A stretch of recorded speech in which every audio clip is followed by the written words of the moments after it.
What is రా పీక్తున్నా అని translate చేస్తే మీరు హిందీలో క్యా ఉఖాడ్ రహే సో దానిలో ఏం డెరోగేటరీ లేదు నుంచి ఒక ప్రెస్ రిపోర్టర్ క్వశ్చన్ అడిగినాడు.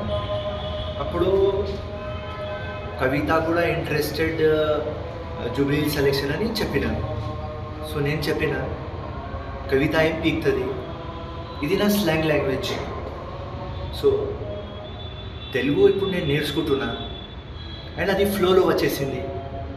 సో పీక్తున్నా అని ట్రాన్స్లేట్ చేస్తే మీరు హిందీలో క్యా ఉఖాడ్ రహే సో దానిలో ఏం డెరోగేటరీ లేదు.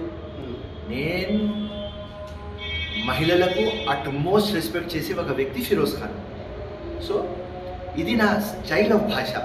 నేను ఇప్పుడు మాట్లాడేటప్పుడు సోనియా గాంధీ, ప్రియాంక గాంధీ, రాహుల్ గాంధీ, రేవంత్ రెడ్డి ఇట్లానే చెప్పేస్తా.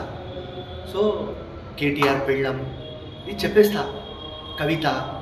సో మేడం ఏమంటున్నారంటే మీరు రెస్పెక్ట్గా శ్రీమతి గారు జీ అది యూజ్ చేయాలి. సో ఇది నా భాష, ఈ స్టైల్లో నేను ఫంక్షన్ చేస్తా. సో నాకు ఏం డెరోగేటరీ ఇక్కడ కనిపించలేదు. ఏం పీక్తారు, వాట్ ఈజ్ రా అని అడిగినా నేను. కానీ తప్పకుండా కొద్దిగా గారు జీ అది నేను యూజ్ చేయాలి, కానీ నేను పూర్తిగా గ్యారంటీ ఇయ్యను. రైట్, ఆ ఫ్లోలో ఎట్లా ఉంటుంది అట్లనే మాట్లాడతాను.